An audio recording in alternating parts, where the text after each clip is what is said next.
আসসালামু আলাইকুম। দেখেন, বিশ্বাস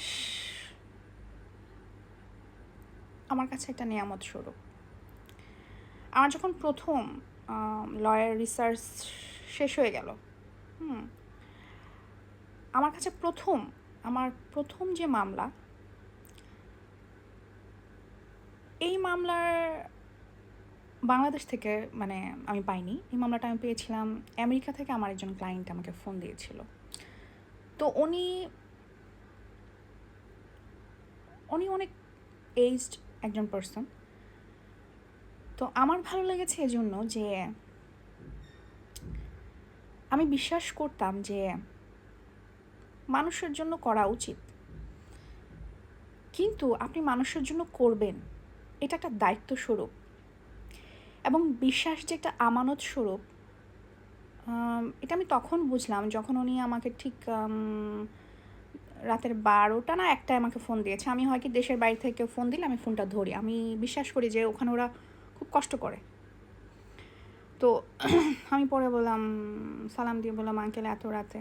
পরে বলে যে দেখো মা, আমি অনেক মানুষ তো আছে আশেপাশে, আমি ভাবলাম যে তোমাকে আমি ফোনটা দিই। আমি না কাউকে বিশ্বাসও করতে পারছি না, আবার আমার কাছে কেন জানি মনে হচ্ছে যে তাদের কাছে আমার শেয়ার করা উচিত না।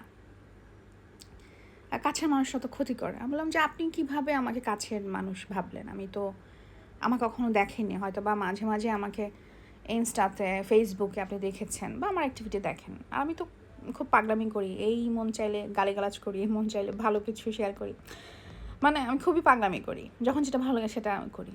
উনি বলেছেন আমার খুব ফ্যামিলি ইস্যুটা, তো আমি তোমার সাথে কথা বলতে চাই। শুনলাম, শোনার পরে এই মামলাটা আমি আমার সিনিয়রকে দিলাম, সিনিয়রের সাথে কথা বললাম। দেখেন, উনি আমাকে অনেক আগে থেকেই মানে যেটা হয় আর কি নোটিস করতেন। পরে দেখা করলেন, বাংলাদেশে আসার পর উনি আমার সাথে দেখা করলেন প্যান প্যাসিফিকে, বসে আবার ডিসকাস করলেন। তখন আমার কাছে মনে হলো যে আপনি যখন পড়াশোনা করবেন, এই পড়াশোনাটা শুধুমাত্র আপনার মধ্যে সীমাবদ্ধ না, এবং আপনি যখন স্পেসিফিক কিছু সাবজেক্ট নিয়ে যখন পড়াশোনা করবেন, সেটা ডাক্তারি হোক, সেটা লতে হোক, সেটা যে কোনো সাবজেক্টই হতে পারে, এটা এক সময় আপনার জন্য বিশাল বড় একটা দায়িত্ব যে আপনি মানুষের জন্য করবেন। আমি বিশ্বাস করতাম যে মানব ধর্ম বা মানব সেবাই হচ্ছে আসল ধর্ম। এটা বড় হওয়ার সাথে সাথে অনুধাবন করলাম, এবং আমি বুঝতে পারলাম যে একটা মানুষ আমাকে এত দূর থেকে ফোন দিল, কতটা বিশ্বাস থাকলে আমাকে এত দূর থেকে সে ফোন দেয়। কোটি কোটি মানুষের ভিড়ে সে আমাকে ফোন দিয়েছে, তাহলে তার বিশ্বাসের মানে আমানতের খেয়ানত করা যাবে না।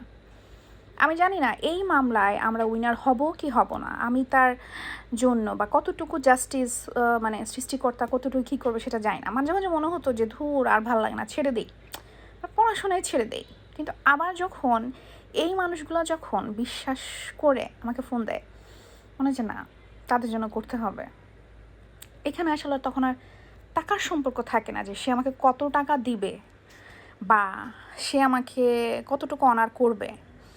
তখন মনে হয় যে না, তার জন্য পড়াশোনাটা করতে হবে, এই জিনিসটা আবার ভালোভাবে খতিয়ে দেখতে হবে, কিভাবে তাকে মুক্ত করা যায় বা কিভাবে তাকে এই বিপদ থেকে বের করা যায়। মানে একটা কথা আছে না, যে সৃষ্টিকর্তা চায় আপনি কাউকে সাহায্য করেন, মানুষ প্রথমে সৃষ্টিকর্তার কাছে যায়, এবং আপনাকে সৃষ্টিকর্তা পাঠায় উসিলা হিসেবে, যে আপনি যেন সৃষ্টিকর্তার হয়ে তার জন্য কিছু করেন। বলে না যে মানুষ উসিলা, বাকিটা তো আল্লাহ করবে।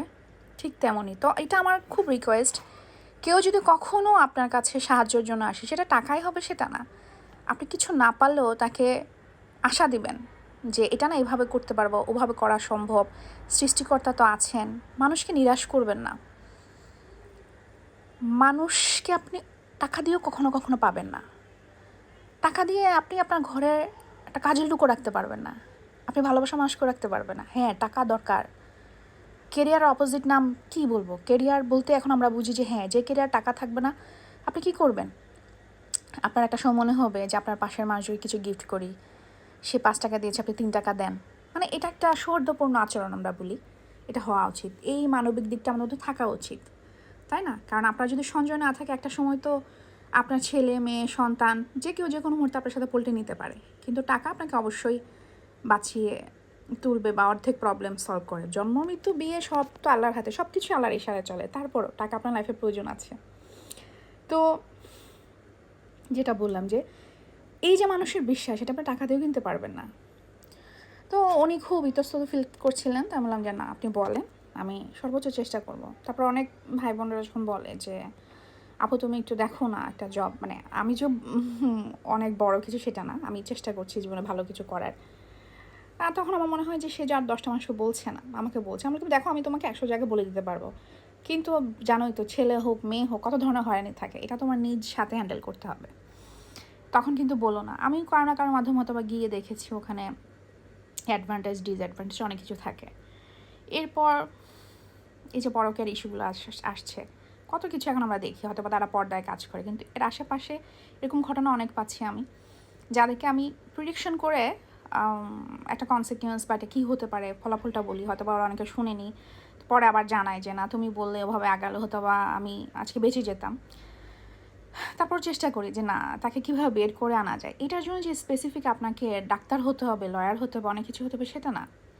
আমি এই জন্যই কথাটা শেয়ার করলাম যে আপনি যখন মানুষের জন্য করার চেষ্টা করবেন, সে যদি আপনার খারাপও চায়, বিশ্বাস করবেন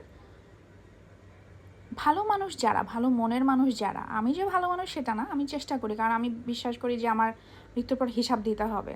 পাপ পুণ্য তো আছেই লাইফে, কেউ তো আমরা ফেরেশতা না, কিন্তু আমি এটা খুব বিশ্বাস করি আপনি কারোর জন্য ভালো করলে আপনাকে না সৃষ্টিকর্তাটা ফিরিয়ে দিবেই। তো আমি চাইবো যে আমরা যে যেখান থেকে আছি আমরা মানুষের জন্য করার চেষ্টা করি, এবং